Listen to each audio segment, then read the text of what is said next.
You're right here. And we have producer Sam. This Is is that how you radio. say it? People can't see. Well, they can if Where they're you're watching at. on YouTube. Well, they should be watching on their phones as they're driving into work, Bluetoothing into their car radios. I mean, we pushed that for a long period of time. You know, it's either Facebook or X or YouTube. Yes, Right. Can see what's happening behind the scenes. Not really, much. It's really important. We're just That's why here. we got to bring back the puppet show idea. We got to do a puppet show on the radio to give people a reason to watch.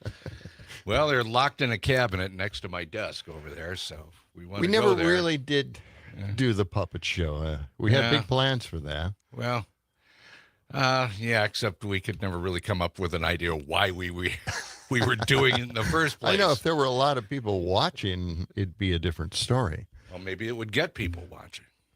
Well, you think so? Sure. Wow, that's kind of cool. All right. You get the kids, you get the rest of the family, you know. No, so that's true, yeah. Get those kids up at 6 in the morning. to watch the puppet show on parents, YouTube. Parents kind of, hold off waking the kids up for as long as they possible. can. Yeah. Eat breakfast, make the coffee. That's it. Can you guys hear? What? There's a fire alarm going off outside. Like it's in a building somewhere right nearby us on State Street. No, I don't hear In anything. case anybody can hear it through their radio. No, I No, can't there's really not hear a fire by you. It's by us, apparently. Oh, okay. All right. No, I Wouldn't be the don't first hear time. it. No. Remember the short stack explosion? Oh, I see. I see. What? Maybe we're going to have another experience like There's that. a flashing light at the upper section of that building. Oh, yeah. Second floor. See Oh, it? yeah. See? Yeah. That might be. Now, is that a reflection or is that actually inside the building? I can't really tell. Yeah. Can you Maybe see they're that? just having a rave. An early, a 6 o'clock in the rave. morning rave, yeah. That's it. There you go. It's a beautiful morning, actually. No, Kind it's of not. nice. It's cloudy and overcast. No, well, you can see the sunset or sunrise, rather. I'm sorry, but Yeah, just a the second eraser, ago, the eraser clouds are up there. That's in the right. Sky. I said that the clouds were pink up in the sky, and I brought back up John's nightmare about having erasers in the sky. God. Yes. Well, we should see some of the clouds clearing out later. Maybe a little bit of sunshine. Yeah. Yeah. I don't know what it's going to be like today. Is it going to be nice and warm? Is it going to be beautiful? Is it going to be fantastic? Or is it going to be windy and cold? Well, checking the WMDX thermometer outside our WMDX window, it's 38 WMDX degrees. 43, according to the official really? WMDX Samsung watch of the show. That's a discrepancy. 43 degrees. But it might be way at a off. different location. It's way off. Well, don't mince words with me, pal.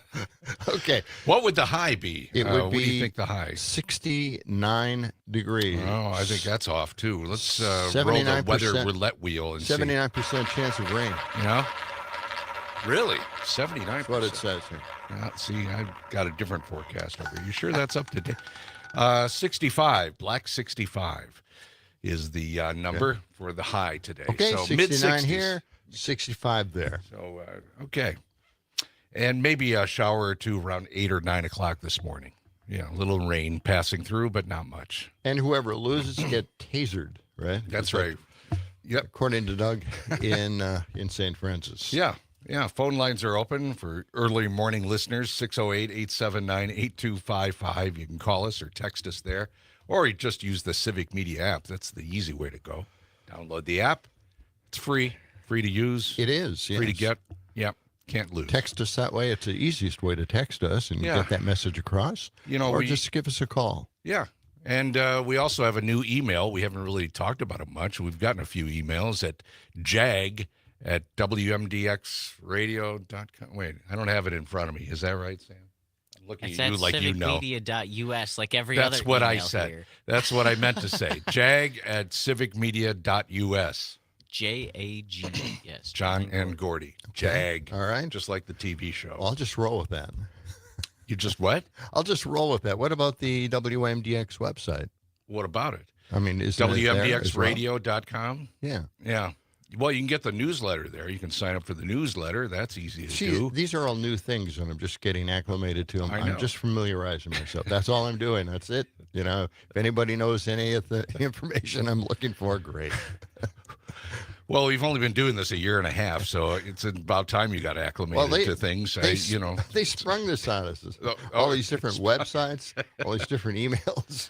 There are many ways to communicate with us. Yes. Yeah. So that's good. Yeah. So I've been doing it. I've been going there. I've been answering a few people's questions. Oh, good. Because we have a kind of an automated thing, which kind of irritates me. I don't know how it irritates our listeners. What do you mean? It immediately asks for, you want to subscribe to our newsletter, and I'm thinking, it seems like we're asking them.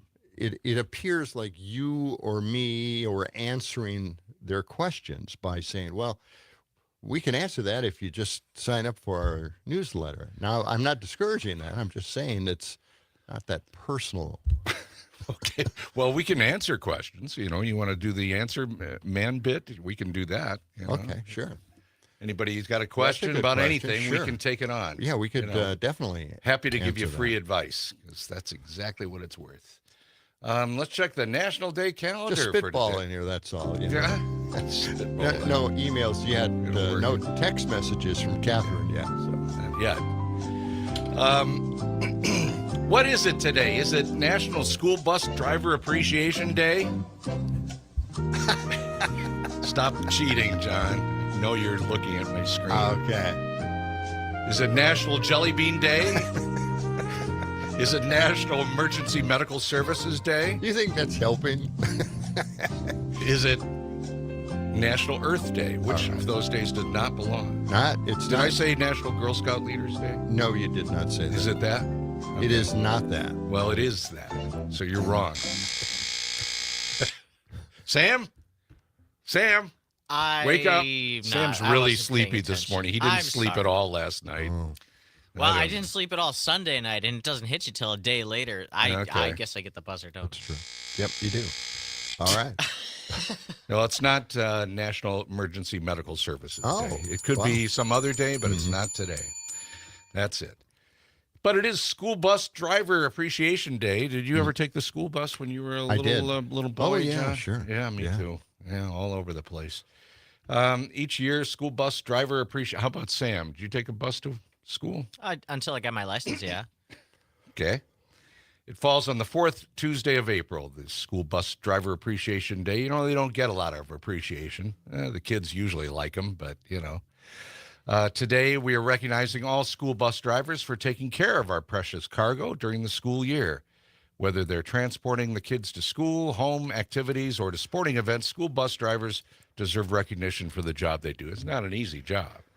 Taking care of all those kids. I wouldn't think so, yeah. The emergencies, the fights, whatever, right? Yeah. And the bad songs that they sing on their way to school. That. Or don't they? I'm not sure if they do that anymore. No. They did in our day. All the kids are on their phones, that's not paying any attention that's right. to anything. Oops. Is it National Jelly Bean Day? Did I mention that? It is actually National Jelly Bean Day. You would think this would be before Easter, but yeah. Who can resist a handful of sweet jelly beans on National Jelly Bean Day? I for one can resist. I raise my hand. They're terrible for your teeth. They can't. Gummy. Plus, they're way too sweet. On April 22nd each year, you really don't have to resist it all. As a celebration, enjoy some jelly beans today. In the 1930s, let's back up. Boston confectioner William Schraft made them popular during the Civil War. He came up with the jelly beans, apparently. Wow. Could have been a little more nutritious. Just a little bit. Okay, that's enough about the jelly beans. Nobody cares. National Girl Scout Leaders Day. This is a big day for the Girl Scouts. National Girl Scout Leaders Day. They've been out selling those cookies. I see them at all the grocery stores. Still selling them, huh? Yeah.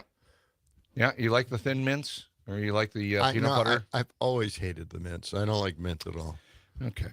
National Girl Scout Leaders Day recognizes the thousands of leaders who volunteer their time and share their experiences with youth across the country. Girl Scout volunteer leaders have been positively impacting girls' lives since the beginning of Girl Scouting back in 1912.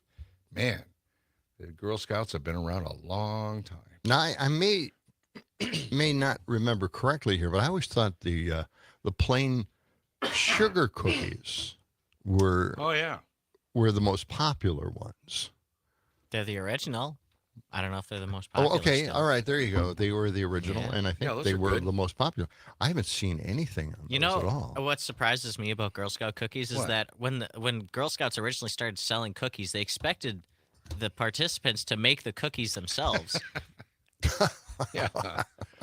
I don't know if I don't think kids that age. Well, I mean, some of them are older, but they're probably not the best bakers. I don't know if they would have been the best salespeople of cookies that they made on their own. That is about as bad an idea as naming the Boy Scouts the Scouting for Boys.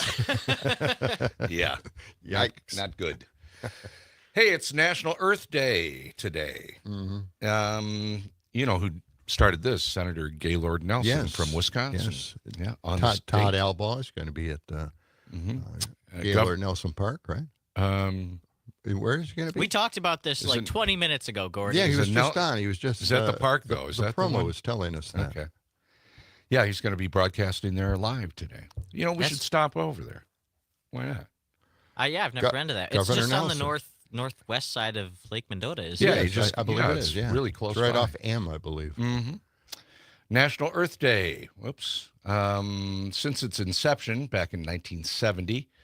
Organizers promote events educating the public about a variety of subjects, including climate change, air pollution, water pollution, erosion, recycling, composting, renewable fuels and power, carbon footprints, efficient cars, rainforests, ecosystems. All the things that the Trump administration doesn't give a damn about. I know. Okay. I'm surprised Bishop's Bay didn't adopt Governor Nelson Park and just take it over. Really? Build condos there. And why not? Yeah. 18 minutes past the hour, 38 degrees. We'll be back with a look at the history book with producer Sam in a moment.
is the blues, isn't it?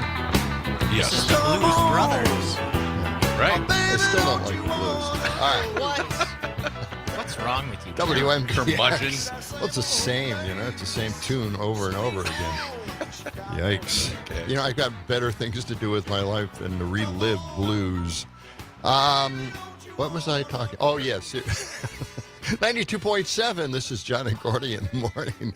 And we do have Catherine's up now. She's found her phone, which she probably couldn't find earlier, and told us that the sugar cookie, which is actually a shortbread cookie, which are even better than sugar cookies, trefoils, I'm not sure how to say that. It's the official Girl Scout cookie, delicate tasting shortbread cookies with unique clover-like design embossed on top.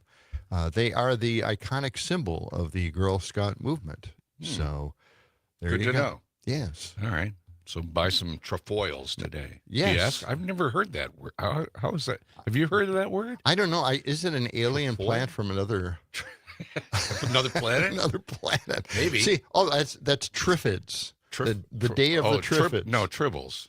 Where does that come from? Day of the Triffids is a British horror movie about plants that take over the earth. Oh, okay. That's really different. watch the weirdest movies, John. Yeah. There wasn't a lot to watch back then. Very strange. So, but you were mentioning the Trouble with Tribbles. Tribbles, yeah. Yeah, from Star Trek. Yeah, that was a great episode. That was a fun episode, yeah. It's 23 minutes past the hour and cloudy, maybe a sprinkle or two this morning.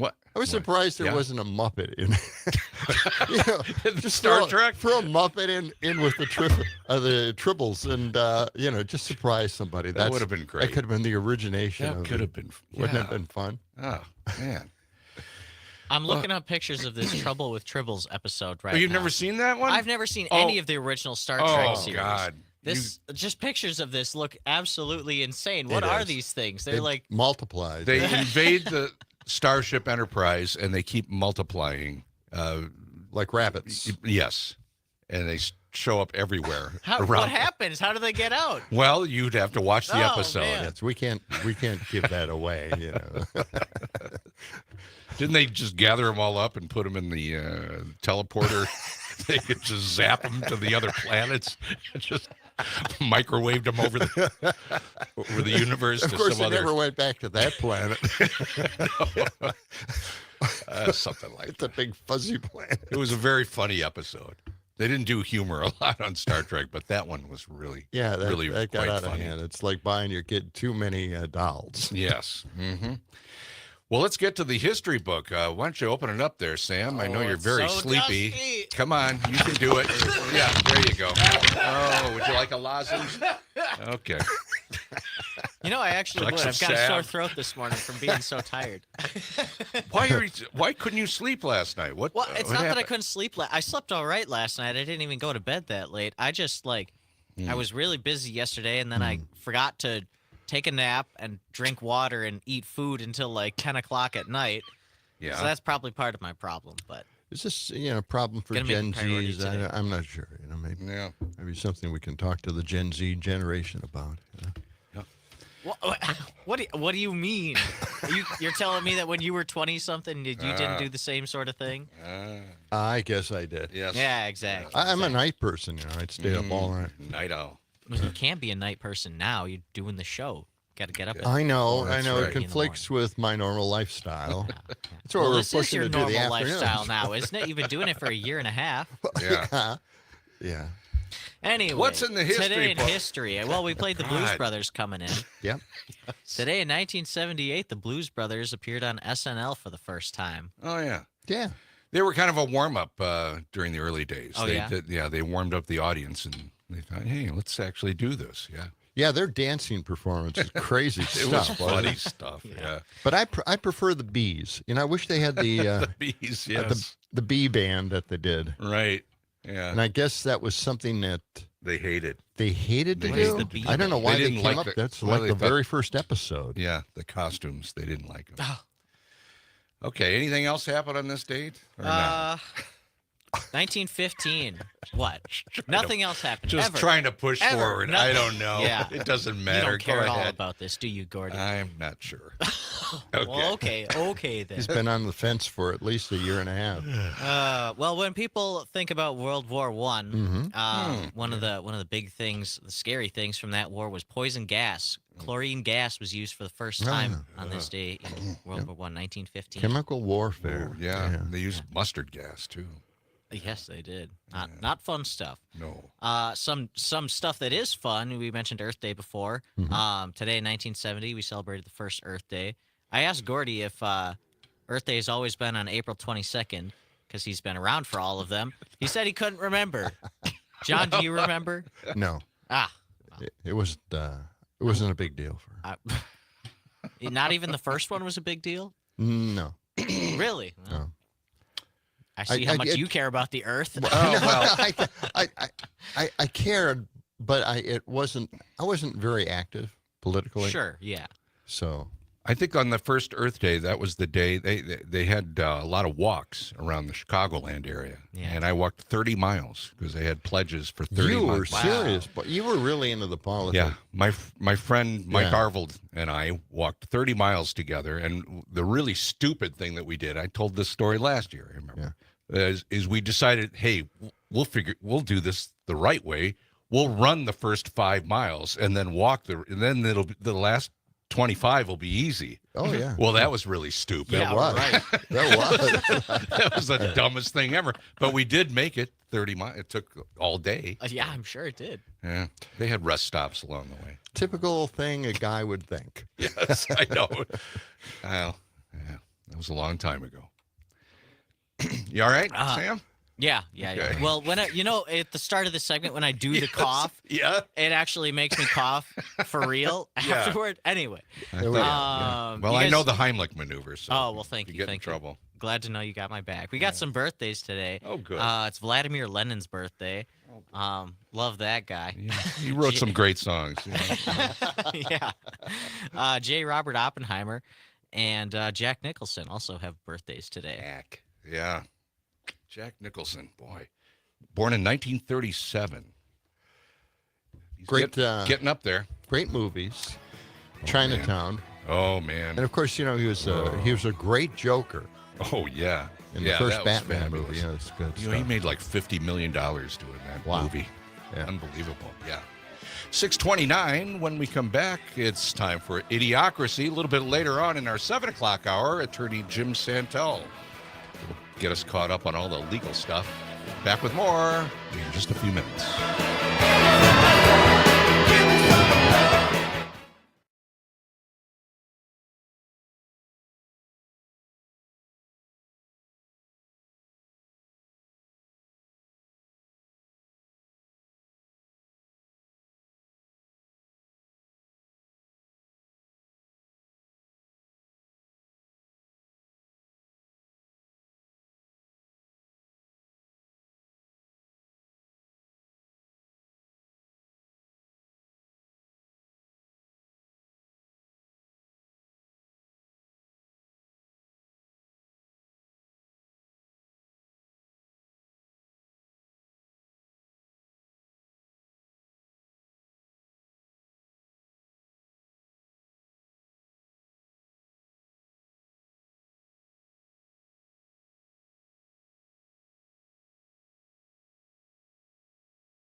As the 21st century began, human evolution was at a turning point, a dumbing down, until humanity was incapable of solving even its most basic problems. This is grade A weapons-grade stupidity. Just doing my civic duty, sir. We can duck and cover.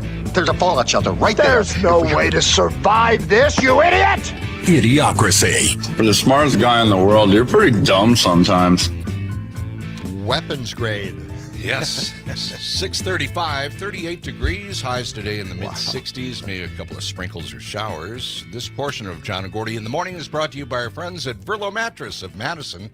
One thing that remains constant since 1958, since they started the business, they're still direct-to-consumer, providing superior products at unbeatable prices. 2 locations in Madison, East Side and West Side, or go to verlo.com for more information. We were talking about the word trefoil. John, remember that? Yes. Cookies. We're not sure exactly. Before we get into idiocracy, let's find out how to say the Girl Scout cookie trefoil. That's trefoil. Trefoil. Trefoil. How do we do it? How can we find out the correct pronunciation? Yes. If only there was a way. There's a guy on YouTube who has pronounced just about every word that exists. Yes. He's here to tell us how to say it. Julian. How do you say it? Trefoil. Trefoil. Pretty straightforward once you know. Trefoil. Trefoil. Trefoil. Trefoil. Trefoil. The accent's on the second. Trefoil. Trefoil. Okay. Now we know the rest of the story. Well, it's Julian. He usually gives a nice little promotion for himself within there somehow. We cut that part out. Wow. What? I always look forward to that. Always I have ever figured out. All you have to do is give. He's very breathy.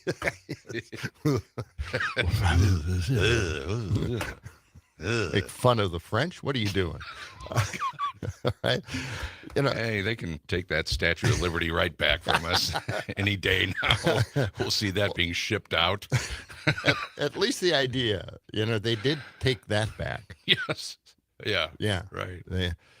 They don't like the sentiment that the U.S. is now trampling all over. Yeah. All right. Okay. This is a story that I did.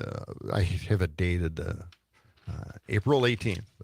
Okay. But it's been bothering me, and I've got to get this off my chest because it's just. We hate to see you verklempt like this, and walking around with your head hanging low. What is it? When I talk to my mega friend in Milwaukee, it bothers me. When we hear CJ, it bothers me. In fact, no one's heard from CJ. I mean, he might have died or been sent to El Salvador. Either way. But we haven't. We really haven't heard from him. But I always think of these guys. They're not getting it. They're not understanding what's going on out there. Right. And this can happen to you. And now it's happening to the employees of the federal government. But it is that Elon has put in surveillance in most every one of the departments that he has taken over and fired people in. Yes. Oh, that's a new thing. Yeah. Well, this is the AI takeover. Elon Musk is reportedly using artificial intelligence to surveil federal employees' communications for signs of hostility toward President Trump. Okay. Now, this was done it was revealed after a judge ruled that DOJ is allowed to access Americans' sensitive personal data. Oh, and my head exploded just thinking about that. That's like right? me. I work for the census, I know the Commerce Department, the federal government, and my boss, oddly, is Howard Ludnick. Ludnick, get in here. Howard Ludnick. What a great name. He's my boss. Yeah, he is your boss. And I know I don't know if I'm ever going to live that down, but here it is. Now they're looking, at people's communications, right? Oh boy. And they're using artificial intelligence for that. And I'm thinking, are you worried? No, I'm not that worried. Doing the census is not that much fun, but it's a job, Yeah. And I like doing it. Right. But here's the thing: they're probably now figuring out, well, what is John Facebooking? Yeah. What is John posting at democurmudgeon.blogspot.com? What is John talking about on his radio show? Oh, my God. They're going to surveil me here, and they're going to know that I'm not a big fan of the golden pile of crap that's inhabiting the White House. Well, if they weren't surveilling you before, they are now. So that's You're why, on the radar. So that's why that bothers me an awful lot. I see. There's surveillance going on.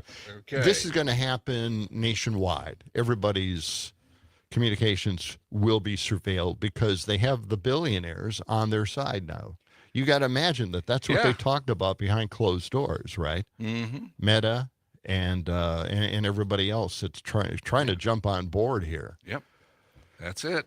Guess it's time to start an underground newspaper or invent a coded language or something. Well, you've got the mimeograph machine, so that's a start. I mean, Elon obviously is surveilling everything we post on X, and I haven't been real kind to Elon when I post stuff against him. And by the way, these are personal. He posts something, I react to it. I am communicating directly to Elon, I think. Well, you could be targeted. Who knows? That's what I'm thinking. Be careful. That's what I'm thinking. Better, Does that make you want to change what your deal, what you talk about, or? Yes, I'm going to start. I'm going to start censoring myself. That'll happen. Yeah, that'll be the day. I was watching CNN up here, and they showed Byron Donalds, Representative Byron Donalds. He's nuts. He's a true MAGA. He's a real loser, and he loves Trump. My God, this guy kisses ass. Yeah. Okay, so anyway, he did a town hall, and the people at the town hall were shouting at him and getting angry at him. Right? It happens. And, I realized as I was watching it, I was thinking, these guys, they don't take any of the complaints seriously. No. They dig in, right? I mean, they don't care. No, they don't. They think they're right, and these people showing up are paid actors to be in the crowd. God, how desperate do you have to be to say they're paid Where do people? I sign up to get paid for doing this stuff? I know. What? It just rolls off their back. They don't think anything of it. Yeah. They just think, they're a bunch of crazies. And paid actors. Yeah. And he was sitting there, standing there, telling him how great Trump and his plan is. Mm-hmm. And these people were complaining that Wall Street is collapsing. It's not so great for them. Right. Dropped 1,000 points yesterday. The worst April since the Depression. Right. So there you go. Yeah. But anyway, that's what's happening. Okay, now. Okay. Here's another one. The government money that's blocked. Right. For Harvard. What is it? What is the money? A lot of people have been talking about this, and I just wanted to focus in on that. The federal government doesn't give money to Harvard, to buy library books or sophomores' tuition or anything like that. The U.S. government is buying services from Harvard, scientific and medical research to develop drugs and whatever else they're researching. These aren't woke donations. They are contracts, proposed, reviewed, awarded, and the metrics are all there for them to spend this money correctly on the things they need. And the reason they go to the universities is because it doesn't cost as much as going to a private company. Mm-hmm. And the private companies don't want to spend all that money and find out whatever it is they're doing doesn't work. Right. So they're leaving it up to the universities for all of this. Mm-hmm. Harvard is a government contractor in that sense, lab by lab, scientist by scientist, just the way any other company is a contractor. That's true of Columbia's $400 million that are frozen in contracts, and all the rest. R1 research universities do crucial research the federal government can't do itself, but that we as a nation have decided we need done. It's mission-driven, pioneering, and essential. Mm-hmm. So that's what that money is all about. The National Institute of Health can't do all that. I mean, they can coordinate some of it, I'm sure, but yes. The CDC... But they do research, and they actually organize all the university research projects, right? And then they run it through them, and then they decide near the end to dole out that drug or that research to a private company who will kind of fine-tune it and market it. Right. That's the whole reason we send it to the to big pharma in most cases.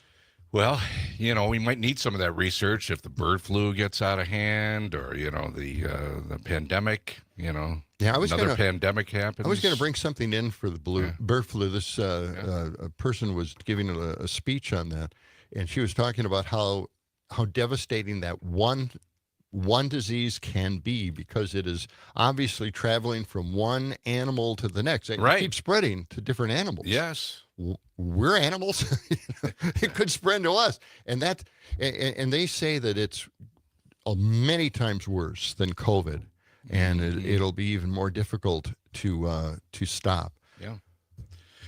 Well, Bobby Kennedy Jr. is on top of it all. Well, I'm sure that should give you some pause and some. And Dr. Oz, is also, Dr. Oz is in the mix. He's in the mix.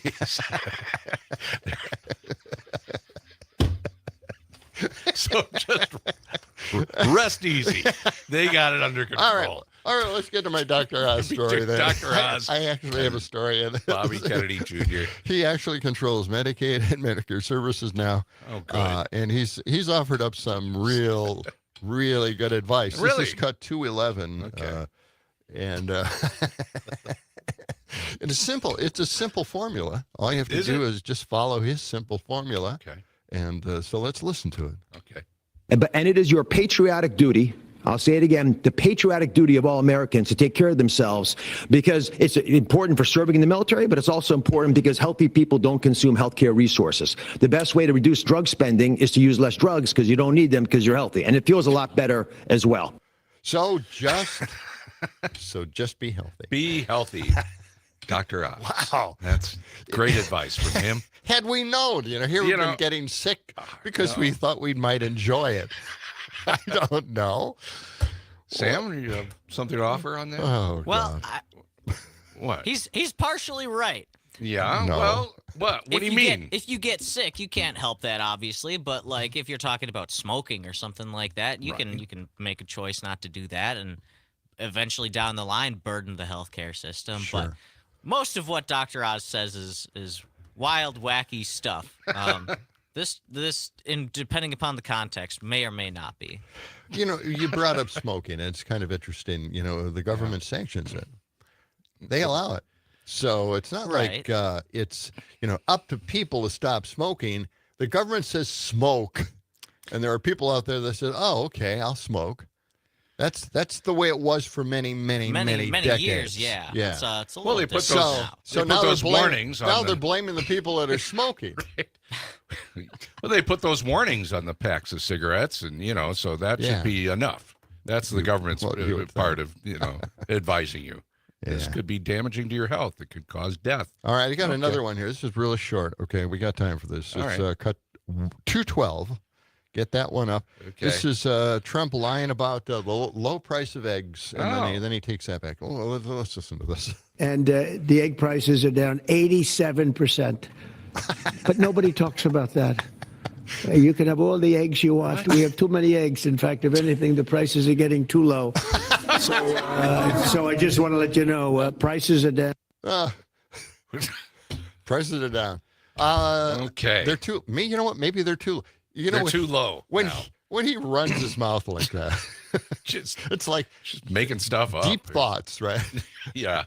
But I think the prices are too low now. Yeah. Aren't they? Aren't they too low? Well, what does that mean, Donald? Yeah. What should we do now that the prices are too low?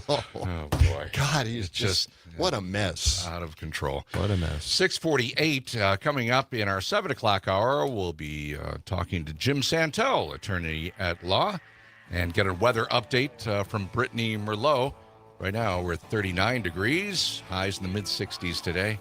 We'll be back with more of John and Gordy in a moment.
see trees of green,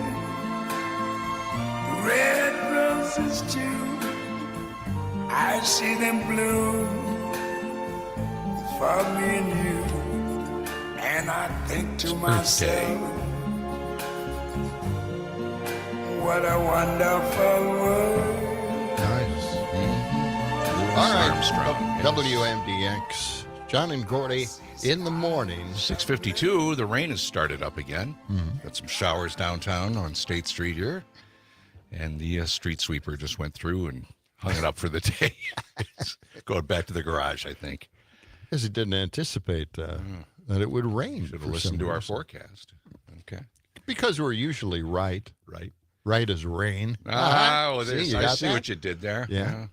Okay. I'm working on this stuff, you know? All right. I'm constantly working on it. Hey, if you'd like to sign up for the WMDX newsletter, comes out every Thursday right to your email, and you can do that by going to WMDXradio.com. Just sign up, and you'll get it every week. Find out what's going on around here. Now, we were talking about Doge. Yeah. And how Elon is now surveilling government employees. Yeah. And I'm one of those government employees. Yeah, They're working hard on my case. Hey. Be careful, my friend.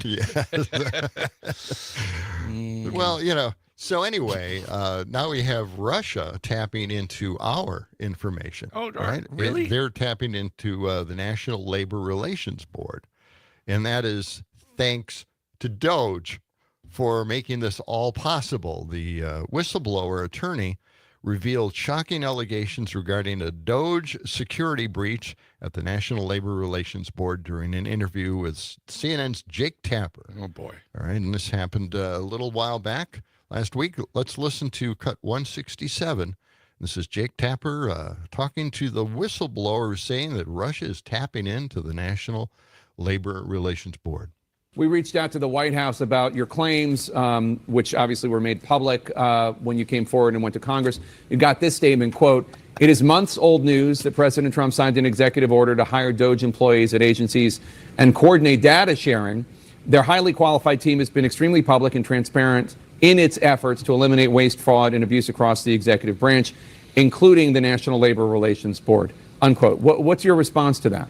So I believe that if that was true, we would have access to the code that they're running. We would be able to see these things that they're hiding. I don't believe that there's transparency, and that's all I'm asking for here. And Andrew, give us the view, the 30,000-foot view here, because obviously this data could be beneficial to others, either corporations or even a foreign actor with malign intention. How do you know that? So we know that because the information that the National Labor Relations Board looks at are basically corporate documents and things that involve unions. So there's a lot of sensitive corporate information that is included within this, which yes could be of interest to Elon Musk, but at the same time they're of interest to our foreign adversaries. Here it comes. I'd like to step back for a moment and talk about what the larger implication is here. This is bad. So this is happening at the NLRB, at the National Labor Relations Board. But Dan is brave enough to come forward, and there are others within the government that I've talked to and that we've talked to who have seen something identical as this. There are two data points that I want to point out that should give everybody pause. Yes. The first thing, what Dan witnessed, was that within 15 minutes of Doge employees creating user accounts, i.e. usernames and passwords, within 15 minutes of those accounts being created, somebody or something from Russia tried to log in with the right username and right passwords. That is to say, the right credentials. And that happened over 20 times. The second data point, which is really critical, is that Doge has also been using Starlink as a means to exfiltrate data. What that means is that from our understanding that Russia has a direct pipeline of information through Starlink, which means that anything going through Starlink is going to Russia. We also know that this is not unique to the NLRB. This is happening government-wide. Yes. And then the other thing that I wanted to flag for everybody God. is that right now, and I don't want to say that this is intentional, it could be very well have been a mistake, is that critical infrastructure databases in many government agencies, as we understand it, have been exposed to the open internet, which includes critical databases at the Department of Energy, which includes a lot of our nuclear regulatory agency material. So right now, the real concern is that this is not unlike Chernobyl and all of the control panels lighting up after the meltdown. This is serious, and I just want to commend Dan for coming forward to bring this to everybody's attention, because this really is the tip of the iceberg. Yeah. Well, that's a little scary. Yeah, that is real scary. If that's just the tip of the iceberg, wow. So the Starlink is all hooked up. Yes. And, they've got all of our information. And the tampering by Doge in each one of these agencies opened that information, personal information, up to the internet. Perfect. And as soon as they came up with their passwords, and logins, somebody already got them in Russia and tapped in and tried to take this information. That's great. My head explodes. This is I don't know. We don't have a government to back up any of this anymore. When is Putin going to land on the White House lawn in a helicopter, just walk in and take over the Oval Office? Right. I got too much information on you, Trump. Yes. Sorry, man. Walk. Boy. Take a walk. Doge not only accessed data from his agency, but also took a substantial amount of sensitive data with them. Oh, boy. They actually took information from each government agency. According to a disclosure shared by Congress, around 10 gigabits of data are gone, the equivalent of a full stack of encyclopedias worth if someone printed these files into documents. So there you go. Okay. That's just breathtaking. You know what? Maybe they will print them, give them to Russia. Sure. Why not? All right. Okay. Coming up in our 7 o'clock hour, Jim Santelle, attorney at law, will join us. We've got a weather update from Brittany Merlot. Stay with us on John and Gordy in the morning. Let the sun shine. It's the John and Gordy Show.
In a world filled with chaos and confusion, in an echo chamber filled with lies and deceptions, comes a ray of light. Live from Madison, Wisconsin, it's John and Gordy in the morning on 92.7 WMDX.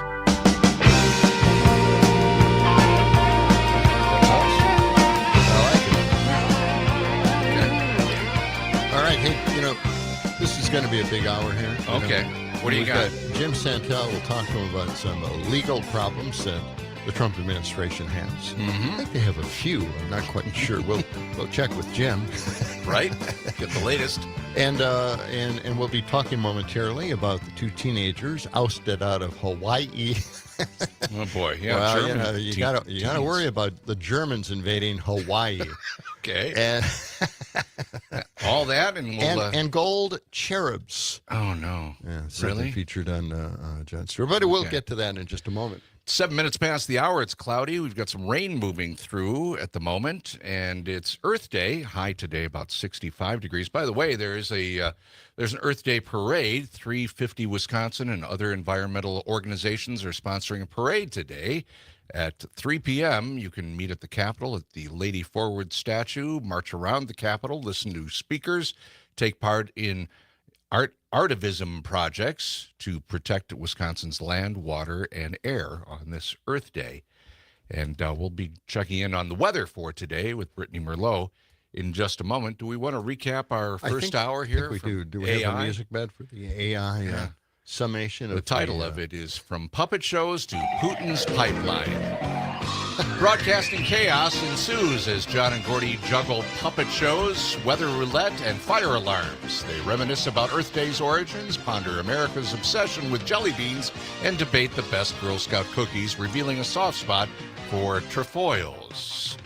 As hilarity unfolds, a sinister plot thickens. Elon Musk's AI is allegedly spying on federal employees with potential Russian data breaches via Starlink. The hosts lament political absurdity from Trump's egg price faux pas to Dr. Oz's health hacks. Amidst the comedic banter, is that what we do? I think so. A chilling whistleblower revelation warns of Russia tapping into the National Labor Relations Board. Oh, God. Stay tuned for more shenanigans. That's what shenanigans. AI... Yeah. That's what AI has to say about our first hour. This must be an older AI. Using the word shenanigans. You boys in there with your shenanigans and falderall. What's the matter with you? Go back where you came from. That's good stuff. Boy. Man.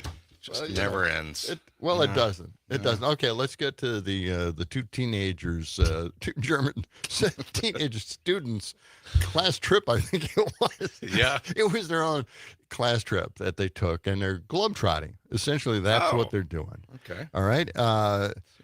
They got kicked out of Hawaii. How do you get kicked out of Hawaii? What you do? Here's the question: why haven't we heard stories like this before? Okay, I mean that's my question. We haven't heard about people getting kicked out of Hawaii or any place for that matter until now. So I think there's something going on now that's making something like this possible, right? And I'm going to pull this from another web wisdom here. This is Aaron Parnas, and he has the story for us. Let's listen. We have some big news right now, and if you're traveling to the United States, listen up. Two German teenagers traveled to Hawaii as one of the last stops on their world tour, essentially, without a hotel booked. And while ICE officials thought that they were going to stay for a long time and illegally work there, detained them, put them in green jumpsuits, and next thing they knew, they were deported. This is according to a local Hawaiian newspaper. After hours of questioning at Honolulu Airport, they said they were placed in handcuffs, loaded into a transport vehicle, and brought to what they later determined was a detention facility. They were subjected to full body scans, strip searches, and issued green prison uniforms. They were held in a holding cell overnight with individuals accused of serious crimes. Folks, this is a warning. If you are traveling to the United States and you don't have hotels booked or any accommodations booked, you may be subject to this same fate, especially if you are not a U.S. citizen. Yeah, boy. That'll do a lot for tourism, I think, into this country. We're already losing tons of tourism from Canada, and now Europe is staying pretty much clear of the U.S. at this point. Mm-hmm. And Germany certainly isn't going to come back. Oh, boy. Yeah, so it's not looking good for tourism. So this these year. teenagers, they were deported, but they were deported to the country of their choice, which was Japan, because they were going on to Australia, I think. I see. Okay, well, they didn't want this to wreck their trip. Right.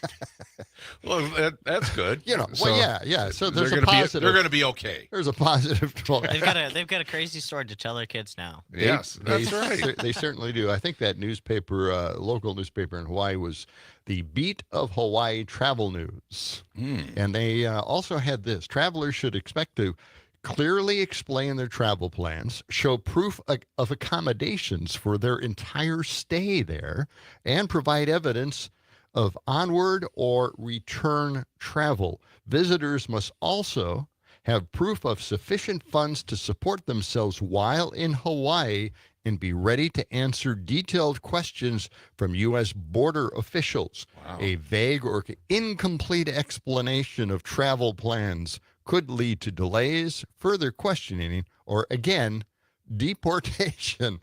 Lord. Now, I'm unfamiliar with ever hearing stories about this. Yeah. You're unfamiliar with what? We've never really heard people being deported from anywhere, from this country or Not from like Hawaii. This. No. Simply because they didn't have hotel accommodations. What do you do when you're just kind of, wandering, right? You're just going to wander through the Hawaiian Islands and stay where you want to stay. Find a hotel. And, yes. They're just they're just taking a tour by themselves, right. just exploring.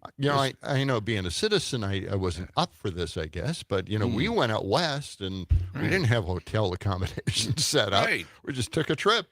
Well, in the old days, you could hitchhike around the country. Remember those days? Yeah, those are gone now. Boy, that's way gone. When I lived in Boston, a couple of friends of mine hitchhiked from Chicago out to Boston just for the weekend. Just to, come out, hang out for a couple of days, and hitchhike back. That's no right. problem. Kids, early 70s. I mean, it still happens. I've picked up a hitchhiker once. Yeah. Not to go somewhere. Their car broke down, and I drove them to a gas station, but still. That's nice of you. Yeah, you don't see people hitchhiking. No. We've seen bad idea. Too many slasher movies. Oh God, with yes. that. Yeah. All right. Don't anyway, do that. that's crazy stuff. It is. And it's big news, and it shouldn't be happening anywhere at all. All right, now let's get to the gold cherubs. Okay. This is having to do with authoritarianism, and it was a bit on the Daily Show, and they were talking about the aesthetic. Mm-hmm. And the gold-obsessed Trump has that gold aesthetic down. Yeah, baby. He is. He's trying to be Dr. Goldfoot and the Bikini Machine. He really is. So let's hear this cut from Jon Stewart on The Daily Show. Oh, boy. All right. Authoritarianism isn't just policies, it's an aesthetic. The opulence of medieval kings, the excesses of Middle Eastern autocrats. It's a Pinterest vibe that speaks to the power of one's position, the riches that are the privilege of the office. Does Trump measure up? Does he have the lack of available wall space? You have the mantle, and you have the cherubs from, right. Is that from Mar-a-Lago? Yeah, that's actually, they're gold, all gold, look. And it's angels. They visited me in the night and asked me to change my ways. So I held them down and dipped them in gold. Cherubs. I drowned them in gold, liquid gold. Have you ever heard an angel scream? It is erotic. By the way, if any of you are wondering if the cherubs that are now in the Oval Office are real gold, and I know many of you are wondering that, it is real gold. And there's a very good reason for that. Throughout the years, people have tried to come up with a gold paint that would look like gold, and they've never been able to do it. Can't do it. You've never been able, look at that look. You've never been able to match gold with gold paint. That's why it's gold. I don't mind them canceling pediatric cancer research, but I hope by the end of the term, we can come up with a good gold paint substitute. My gosh. All right. Yeah, I have noticed it. Yeah. The Oval Office has a lot more gold in the background. Oh, yeah. Along the mantle He's there. obsessed with gold, obviously. You know, Big the gold time. toilets and... I don't get what people's obsession with gold is. To me, it's like one of the ugliest colors. I hate it. Really? Yeah. Yeah, I don't find it all that attractive either, but yeah. Especially in the White House. Well, yeah. Mr. King Trump. Wait till he gets his crown and his robe and the throne. Here's writer Carol Cadwalder. Cadwalder. Cadwalder, that's it. It's Carol Cadwalder. I don't. She's an author, very popular. Okay. Anyway, she was at a TED conference and she was explaining a little something about all of this, the oligarchs and gold. Let's listen to this. The Russian and American presidents are now speaking the same words. They are telling the same lies. Yeah. We are watching the collapse of the international order in real time, and this is just the start. Coups are like concrete. When they stop moving, they set. It is already later than we think. Mm-hmm. This image, some of you in this room might know these people. I call it tech bros in hostage situations. It's a message to you. This is Putin's playbook. He allows a business elite to make untold riches in exchange for absolute loyalty. Some people are calling this oligarchy, but it's actually bigger than that. These are global platforms. It's broligarchy. And it has to start with naming it. That's right. So there you go. It's a coup. It's a coup. It's a coup. Yeah. And she also wrote the first wave of tech disruption of democracy took place 2016 to 24, and that's all over. That's the tech disruption. Mm-hmm. What starts now is something much, much worse, the age of information chaos. And it's her prediction anyway. And who was that again? That is Carol Cadwalder. Okay. Yeah. And I don't call it information chaos. We call it the fire hose of lies. I think that's a lot easier to remember. That's more accurate. Yeah. Yes. 18 minutes past the hour. We're going to check in with Brittany Merlot in a moment. This portion of the show brought to you by Verlo Mattress of Madison. One thing remains constant since 1958. Direct-to-consumer products at the highest quality, providing superior service at unbeatable prices. Verlo Mattress of Madison, East and West. Go to verlo.com. American dream is killing me.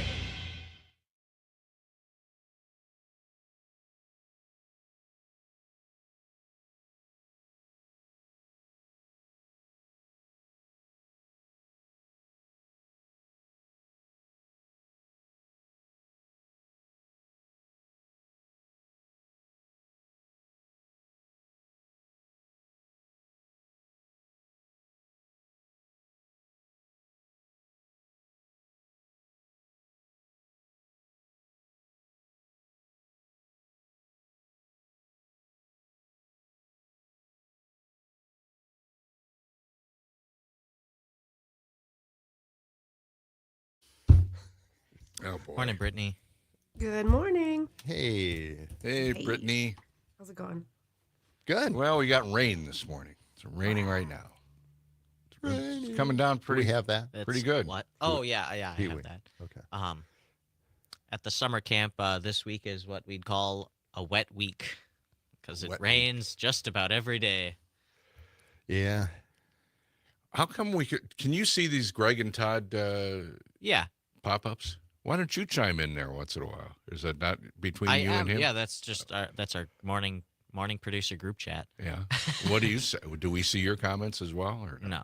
Oh. Well, they So do. you could be talking about us. Yeah. We wouldn't know it. Yeah. They could be. Are you hiding that stuff from us? You are, aren't you? I can show you the group chat later. Yeah, There's something why bad don't there. you? Yeah, we'd like to know what you really think. He's deleting them. Delete. Delete. I know. This is how the the producers stay interested in these programs. Yep.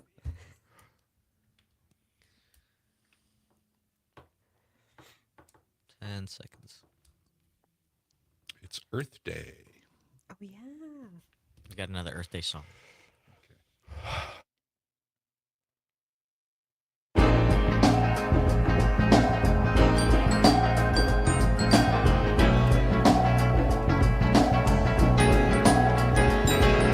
Whoa. Oh, mercy, mercy me. Whoa. All things ain't what they used to be.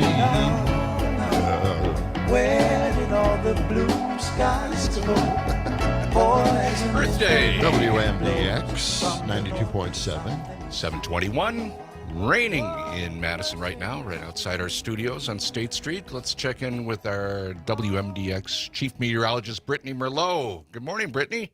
Good morning, guys. How's Happy it going? Earth I love Day. the dancing. Happy Earth Did Day you like to that? you too. Yeah. We're working on our act. Take it on the road. He likes to go out on the dance floor. That's right. Make a fool of himself. Well, you know, older somebody's people. got to do it. Well, somebody always, gets out there, and everybody else sits there and says, "God, he's too old for this. He shouldn't be doing that." Oh, come on, No, it's that's good how exercise. You stay young. That's yeah, what's right. wrong with you, John? Like Yeah, if I curmudgeon. look at somebody out on the dance floor, they're all alone, but they're having the time of their life, then I'm like, good for them. They're happy, they're having fun. I always look at the people standing on the side thinking they're the smart ones. Okay. All right. Brittany, you enjoy a good dance every once in a while, right? Do Get you? out there and Absolutely. shake it off. All right. Okay. On the dance floor, out in the rain. I don't care. I love to dance 100%. Well, it's a unique thing here in Wisconsin. Women dancing with other women. You don't see that in other states. You really don't. Yeah, you do. No? No. I think so. Yeah. I think you do. They have to resort to dancing with each other in Wisconsin. Because there's people like John just sitting against the wall all the time. Yeah. That's it. Yeah, I can see your point there. Okay, you got a point. I ain't budging. Okay. All right. Well, So it's- rainy this yeah. morning around here. Yeah, what's going on? It's all... It's raining. What is that? Did you go interview someone on the street this morning? That was Pee Wee. It was Pee Wee Pee Wee Herman. Yeah. I thought he stopped by. Oh, that's great. Isn't it? Oh, So yeah. It's what? kind of How gross long out is this there. going to last? This rain? What do you I think think? it's going to be done by about 10, 11 o'clock this morning. It'll Oh. ease up. You'll start to see a little spots of sunshine later on this afternoon. And then there's some storms that want to fire up this evening, but they look to stay south into Illinois. So I really don't think that they're going to be bugging you guys at all. And high temperatures today, a little bit warmer, making it to the mid 60s. Plus, I mean, it's Earth Day, so why not give the Earth the rain it needs? So Yeah. I like it. I like it. And is the warmth going to stick around for a few days? What do you think? Oh, you bet. It's going to be pretty nice down there. 70 degrees tomorrow, 70 on Thursday. We fall a little bit cooler on Friday to about 60 degrees. And then for the Ouch. weekend, into those upper 60s to low 70s. Did you say ouch? Oh, that's Yeah. funny. Are you getting showers in Wausau this morning? I've actually, don't get jealous. I've got clear skies and a lot of sunshine up here. No. Well, gee, now we're getting the bad weather, and you're getting all the good weather up there. Oh, a little bit. Just for now. Just for now. We're All going to right. get showers a little bit later. But yeah, it's draft week. And go figure, we've got this big system that Yes. wants to hit right the entire No, state right. Thursday night into Oh, no. Friday morning with a Oh, pretty decent no. soaker. I know. Oh, that's awful. The big NFL draft is going to be raining there. Huh? It's going to be raining. So maybe, Farm football baby's gonna fans get from other wet. teams are going to have to go into our pro shop and grab the Green Bay ponchos and rock it and bring it You home know with what? them. And Again, you're hitting me at the wrong time here. I'm telling you, they don't have raincoats. Packer raincoats, they do don't? not have them. They just give you these clear plastic bags to wear. That's wrong. Well, don't they have ponchos? No, I they think- don't. Not at all? No, they don't have. No, well, they have the clear plastic Not ones. the no dumb plastic. No ones. green. They do not have green and gold raincoats or parkas What are they anymore. thinking? I don't know. They genericized everything. They're going by what the South wants to buy, because they don't have the snow down there. They don't have the rain down there. We've got it all up here, and we wear this stuff outdoors, and they don't make it, and it's not at the pro shop. If somebody finds one, Yeah. send a link here. Okay. Just tell us. All right. You hit me in the sore spot. That just makes me calm angry. down for a minute here. Well, maybe after this event and all the rain going on, they're going to wake up and realize that they need more gear. So That's what I'm thinking too. Yeah, thank you for being so positive on that. No problem. Okay. All right. Very good, Brittany. Helping me through that. Thank you so much for your weather report. We'll talk to you again tomorrow morning. All right. Stay dry. All right. Have a great weather day. Okay. Hey, Happy Earth Day. your neighbors texted us here, and they say, "Hi guys, streaming from New Orleans. Woo! Oh, good morning. Woo, getting ready for Jazz and Heritage Festival. Oh, yeah, Tell us what you want to see, and we'll." All right. Well, that's big stuff. Yeah. The Jazz and Heritage Festival. That is definitely have to give them an idea of what we want. Well, a lot of beads, right? Yes, we need beads and pictures of whatever's going on Bourbon Street. Yes. Yeah. Tyler out in Columbia County said, hitchhiking still exists. Mm-hmm. We just call it Uber now. Thanks for that text. You can text us on the Civic Media app or give us a call, 608-879-8255. You can call us there or text us. And there. Mark, he said there was a movie, Elizabeth the Golden Age. The next movie, Trump the Tacky Age. A portrait of a vulgarian. Okay. I'm with you on He's that. Workshopping that idea. And then we That's also good. have another idea workshopped here. Oh, yeah. Yeah, what is this? When is the John and Gordy show going to get Wisconsin Senator Ron Johnson on the show to talk about 9/11 being an inside job? Oh, yeah, he made an gosh. appearance on a talk show, and he brought it up, and he said there should be investigations into 9/11 to make sure it wasn't an inside. See, the thing with Ron Johnson is what's his problem? He spends all his time coming up with needless, ridiculous ideas and It's just conspiracy theories. It's a sideshow, right? He doesn't do anything. He's completely incapable of doing anything. I remember way back when he explained it this way. He said, I could get more done, but I first want everybody to understand the problem. Okay. And that's been his excuse ever since. He's explaining the problem, and he's not ever going to come up with a solution or get anything done. He's just going to keep telling us what the problem is. Well, thank you, Ron. You're the problem. Oh, well, we should reach out to him and let him, If we run out of time, I had this big long story that I wanted to get to. Jeffrey Sachs was explaining the terrorists.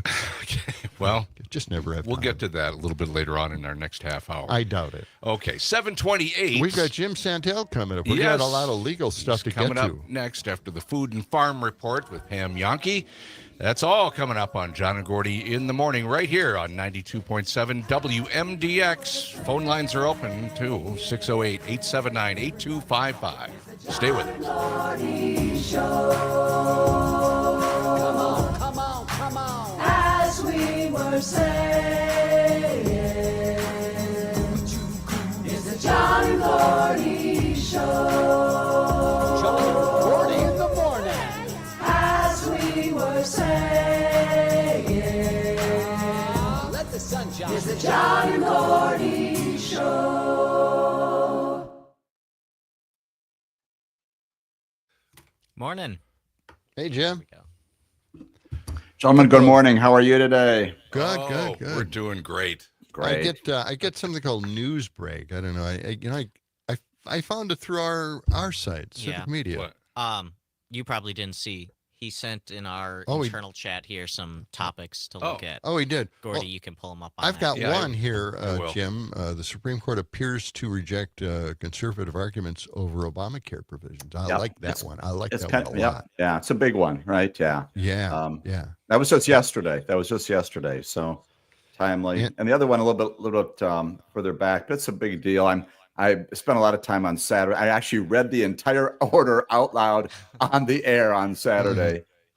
Just this amazing piece. It's sort of like Declaration of Independence stuff, capsulizing everything it comes out of the Fourth Circuit. It's a case having to do with Abrego Garcia, but much broader than that. Yeah. Studio chat on StreamYard. What are we doing? Studio chat on StreamYard. I'm looking for them. Is it comments? The one with the little red icon. Where? On the right bar. Right bar, red icon. This one? Yes. Like the little notification thing. There was at all this stuff. Oh, let's see here. Oh, the dissenters on the immigration. Can you see this, John? Remember taking the reversing? I don't know what is it. Can you see that? That's what Jim sent. Yeah, Oh, it was that on Alito what, and is that it's on on the StreamYard Thomas chat. once again saying no. So you can. I don't know if you can get StreamYard chat on there. Oh yeah, I probably can't. Right. So it's here with the mouse, but it's these three things. Can you read it from where you're sitting? Or no? Yeah, no, I can't. Okay. But well, the first one's Supreme Court preventing deportation of Venezuelans last Saturday, early in the morning. Okay, that's the one question I want to get to on Jim. Did you read the dissent on that one at all? Yeah. This is Alito basically. Yes. Yeah. Reaffirming the right of the president to do whatever he wants to do. That's my assessment of it. But okay, let's get to that part. Sure. That is, I got to tell you, that's scary stuff. Mean, if you think that, right? How did he ever get to be a Supreme Court justice? My God. Oh, this is the Kristi Noem thing. This is right. Homeland Security Secretary Kristi Noem loses. She lost her handbag. Oh yeah, her handbag. With all of her agency security access. It happened at a burger joint called the Capitol Burger, where a lot of GOP folks hang out. Yeah. I will tell you, if I had done that at any time in 35, if you lose your security, you are subject to a brand new investigation. You're disciplined, and you might be fired.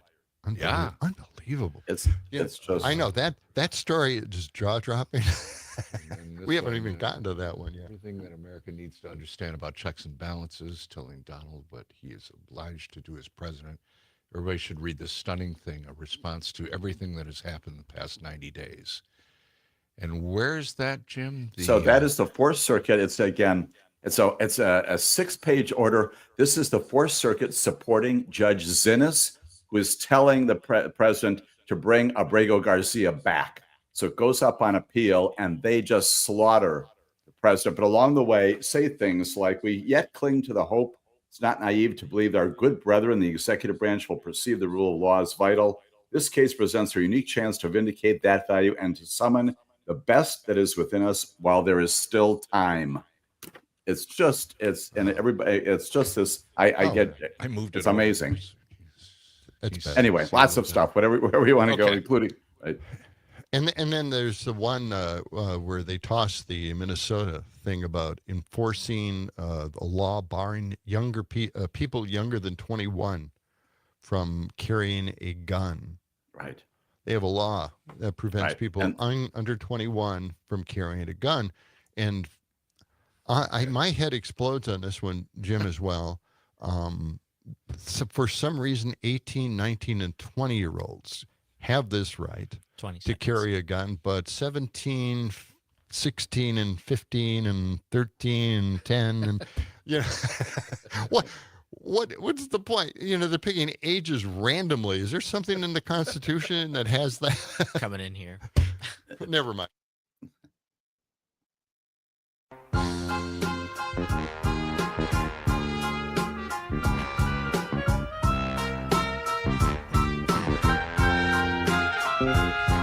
WMDX. I'm not quite sure what the hell this is. What is it? This is the theme from Matlock. Oh, it is? Yeah. Okay. Remember Andy Griffith had that white suit that he wore all the time on Matlock? Now, I think they've regenerated this series. They brought it back with Kathy Bateman. I saw that there was a new one. I didn't see who it was. I could be wrong. I don't know. Well, maybe Jim knows. It's okay if you're wrong. It's 7:35. It doesn't matter.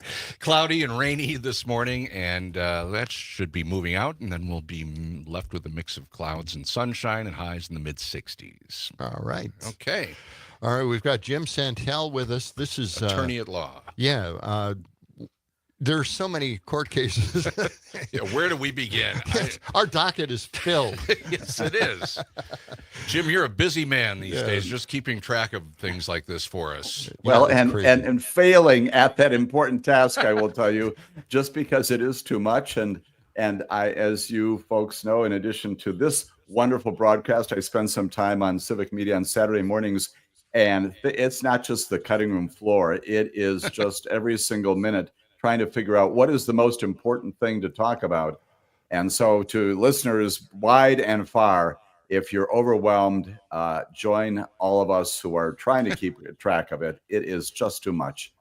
It's a lot. It really is. And the big case that came down was the late night decision to prevent people from being deported. I mean, these buses were on their way. The Venezuelans. And they had to go back and prevent the deportation of these individuals. And this was a big court win for those who are trying to protect due process.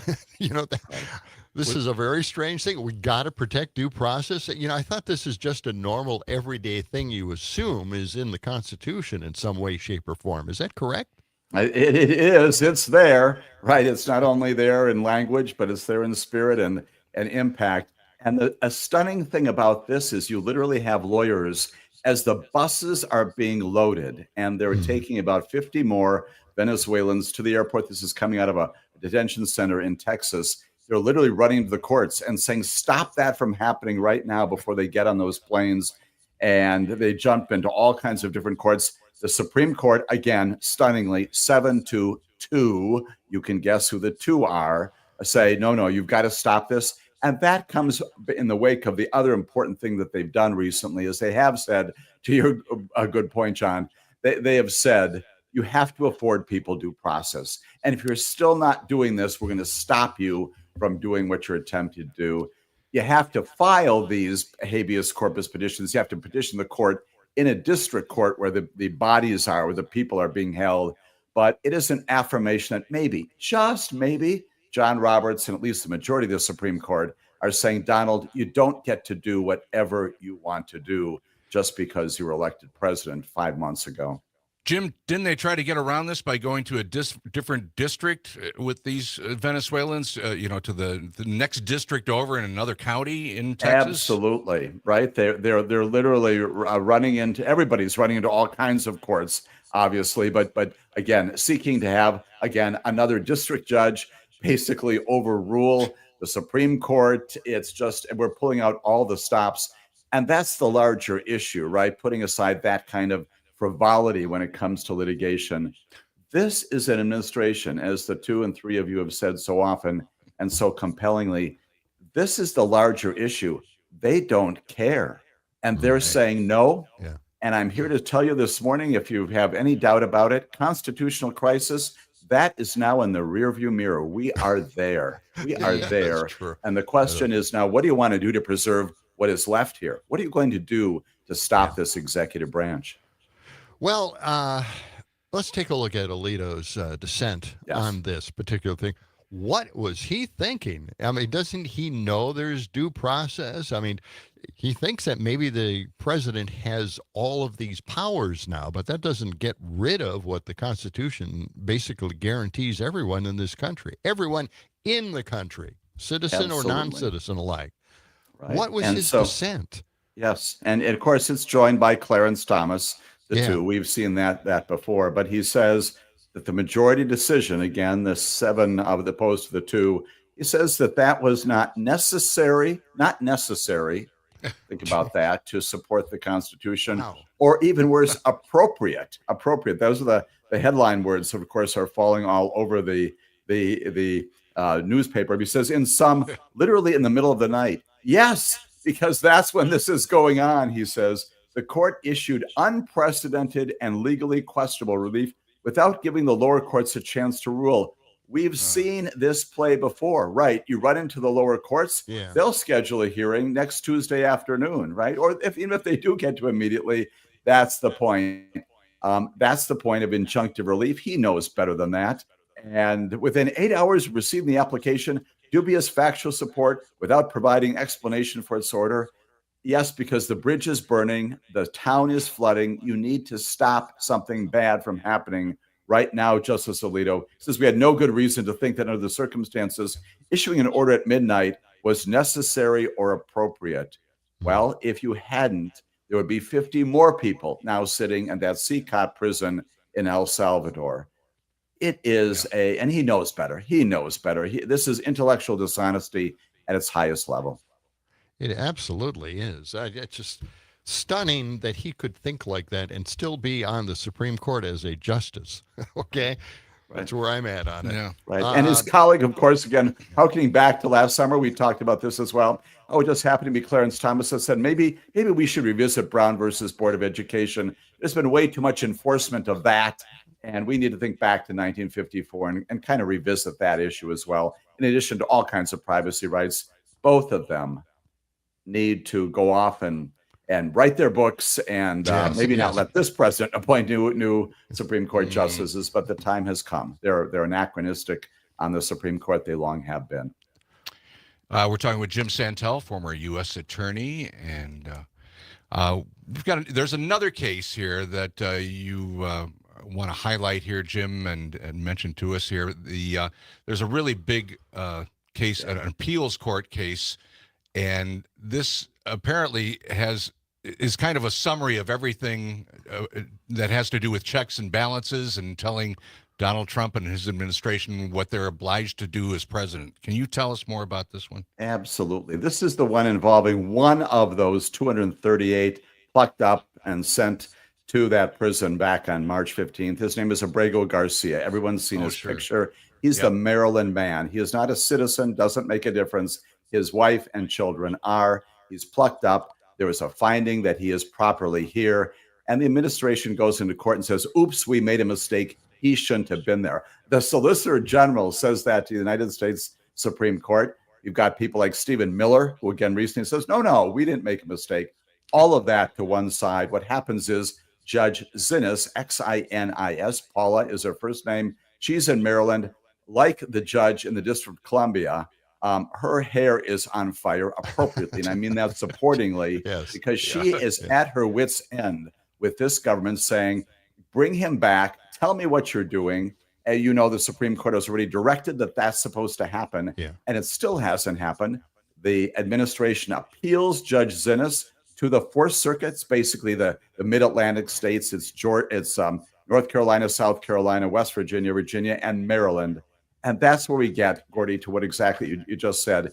It's easy and it's accessible reading. It's a whopping 6 pages long. It's not steeped in legalese. And if listeners have an opportunity later this morning, pull it up.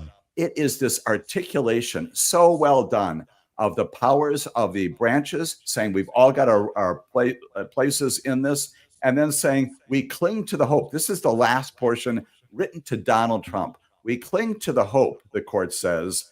Let me go back. It's all too possible in this case as to see it as an incipient crisis, but it may present an opportunity as well. That's what the court says. We yet cling to the hope that it is not naive to believe that our good brethren in the executive branch, that's Donald Trump, perceive the rule of law as vital to the American ethos.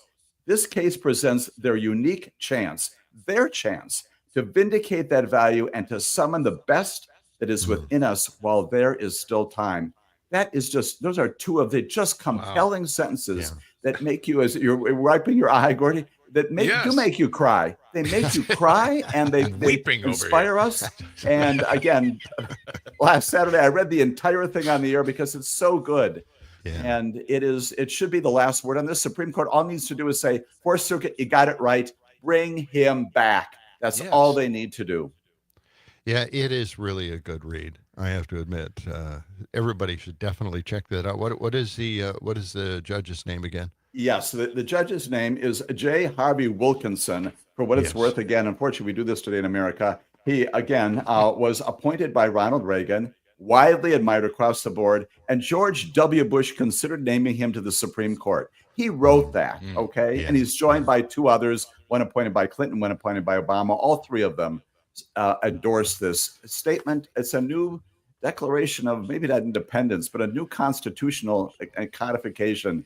Wow, it's just amazing. Well, what can be done next? I mean, if the Trump administration just shrugs their shoulders and say, we'll send some lawyers and look at this whole thing again and da-da-da-da-da. I mean, they just keep, pushing this stuff off and not dealing with it. Yeah. Right. Not responding, really. Right. We're going to have We're going to basically have a midnight Supreme Court here. Right, right.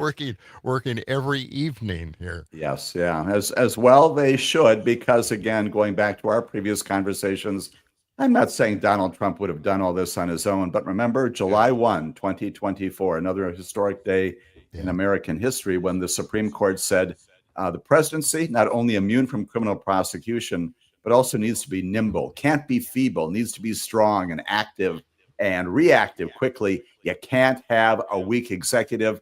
That's what we established. That's what John Roberts wrote. And he takes an awful lot at his feet, an awful lot of the authority here, again, that Donald Trump is using, at least codified then. It will, to your good question, be fascinating to see now as the Fourth Circuit opinion, other things come up to him. Were you serious about that, John? Maybe you didn't envision this happening, right? But now let's look at your language, and it seems to endorse, frankly, everything that Donald Trump has done in the past 90 days. Exactly. Do you feel good about that, John? And are you going to backtrack on that? That's the next question, at least in the courts. Beyond that, again, your broader question is, again, beyond a constitutional crisis. We are there right now. What do? Do you go into the streets like the South Koreans did, like the Israelis did, and say, no, we're not? And it's happening, beginning to happen in America.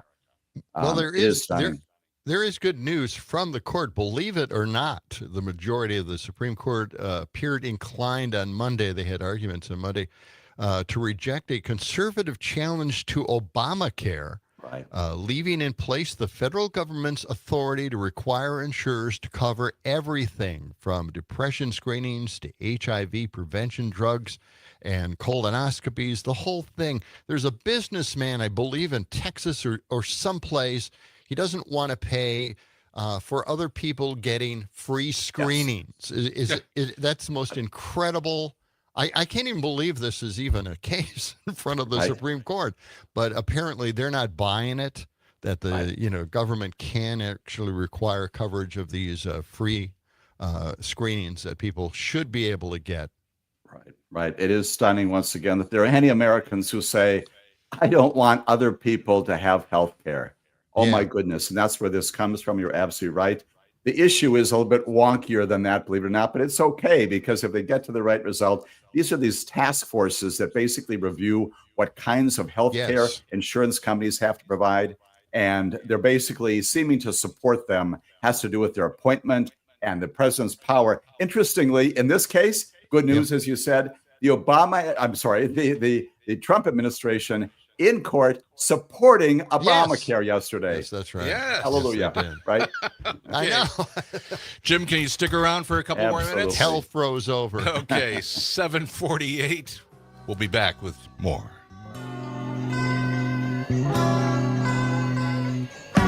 We gotta save the world. Someone else may wanna use it. It's time you knew how close we come. We're gonna lose it. You gotta save, gotta save, gotta save the world. All right. Why don't we get to Kristi Noem? Yeah. I want to get to, before we get to Kristi Noem, let's get to the Minnesota case because this affects every state. Every state is trying to get their handle on guns and the gun problem. And now we're going to find out now that apparently they can't make these restrictions. Sam, yeah. Go ahead. We didn't even talk on our show about the shooting in Florida, did we? At the university, Yeah. Oh, no, we never talked about it. Why? Well, just something made me think about that. You're talking about guns. Right. And this, again, the Minnesota thing, it's now that we gave the good news about the Supremes, this is the bad one, right? Because it's what's happening is Supreme Court says we're not going to prevent young adults from getting permits in Minnesota. And then we'll get to Kristi Noem.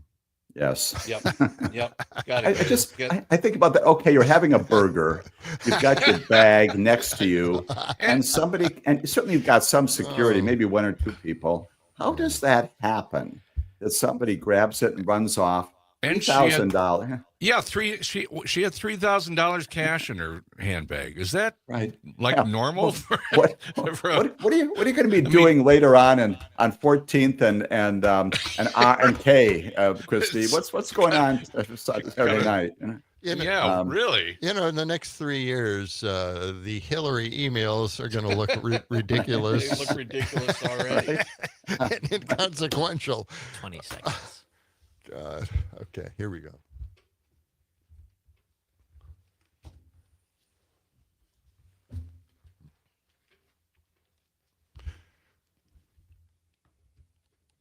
Oh, I got to do a Verlo here.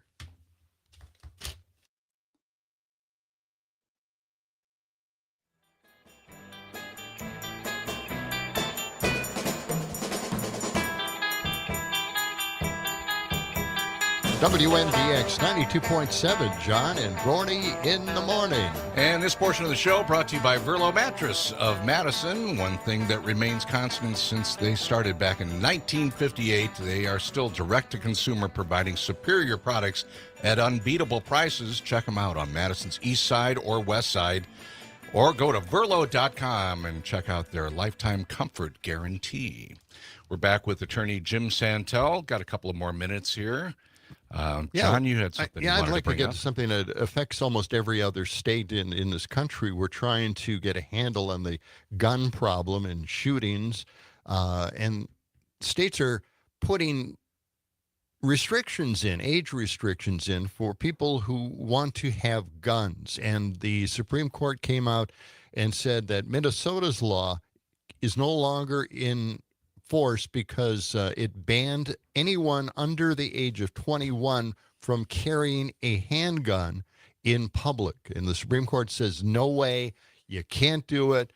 That's restricting the rights of those people who are 18, 19, and 20 years old from carrying a firearm. It's like 8 steps back now, Right. It is 8 steps back just this week, and they continue to do this, right? They've got this history, which we've talked about. This again comes out of this case that Clarence Thomas authored a couple of terms back called Bruin. Remember this one, which they said the only basis upon which you can support gun restrictions in America, 2024, 2025, is if you can find, remember this, in history and tradition. So maybe if we go back 200 or 300 years and try to figure out if indeed automatic weapons would have been banned back then. And it's a ridiculous notion, right? It's looking to the past and figuring out there's some antecedent, some predicate for doing it.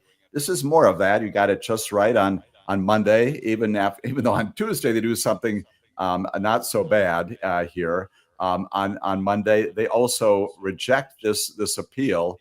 You've got Minnesota that basically the state is appealing a lower court ruling that itself banned 18 to 20-year-olds from applying for permits. And again, it's another blow. They didn't issue a formal ruling in the case. This, again, a part of this very expedited process here.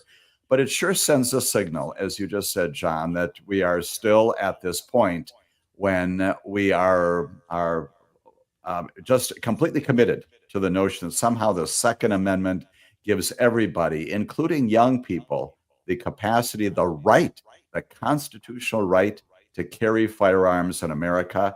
The Minnesota law was created in 2013. 30 states in the District of Columbia have similar measures. A federal law requires people to be 21 if they buy a handgun from a licensed dealer. All kinds of things out there that, again, should be appropriate, right? Right. Yeah, exactly. It's just ridiculous to pick 18, 19, and 20-year-olds. I mean, we can go, much younger if we wanted, 13, 14, 15, 16, and 17-year-olds. Why not, right? It restricts their right to carry a firearm in public. There's nothing in the Constitution that says anything about this. And if I remember correctly, who was the justice that passed away?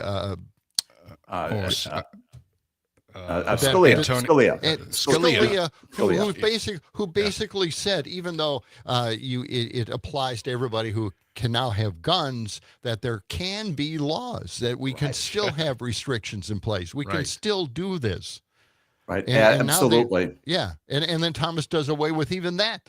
Right. In a later ruling. Yep. And it's great language. Once again, we're assigning a lot of reading to your listeners is to go back and look at what Antonin Scalia said. Nothing about our ruling. That was in a case called Heller. Remember that one? Out of the District of Columbia. He says there's nothing that should prevent us from passing rational, reasonable restrictions, conditions, limitations on this. And he said nothing about this establishing a personal right to gun ownership keeps you from doing this. Boy, it certainly seems that with Bruin and these kinds of things, Supreme Court is not honoring Justice Antonin Scalia he is no longer a part of our court. And I wish they had done away with this reference to history, looking at history. Right. I think that they should never have gotten away with that. Right. Jim, before we wrap up, I want to move on to this case of Kristi Noem, our Homeland Security Secretary, had her handbag stolen at a Capitol burger joint, right? Yes. Yeah. How in the world can this happen? They have security, right? They do. I presume that, again, the secretaries on the cabinet level still have security. Presumably she was there. If you happen to have, again, $3,000 is curious. Nothing wrong with that, nonetheless. But she's got her security access to the agency. She's got her passport, other things, and presumably it's at her left or right hand there. And again, she's a victim of theft, arguably. But again, what are you doing, Madam Secretary, that you've got this in a burger joint? That's the kind of or something's got to be addressed here. Christy's got to explain to us what is going on here. And again, I will tell you, if I had done that kind of thing, even an assistant U.S. attorney, lost credentials, lost access, those things, an investigation, certainly discipline of some kind, maybe not termination, but it is a very serious matter. And it's silly because it's in a burger joint, and presumably somebody else will let her into the office today because she no longer has her key card. But still, it is a head scratcher in the midst of an administration that is in so many ways incompetent. We've got another secretary who's asking his staff to produce hot cookies, right? It just, when does it end? Yes. When does it end? Unbelievable. Well, Jim, thank you for being with us. We got to have you in more and more here because too much of this is backing up on us. We have more stories. We'll have you back soon. Thank you. We'll look forward to that. Jim Santelle, you can check out Amicus, a law review Jim show on Civic Media Radio Network, Saturdays at 9 a.m. That's going to do it for us. Tomorrow, Mike McCabe, our Substack blogger and author, will join us. John, have a great day. All right. I'll try. Enjoy the rain. Try. After all of this, I'm not quite sure. Stephanie Miller is next. We'll talk to you in 22 hours. So long. It's the John and Gordy Show.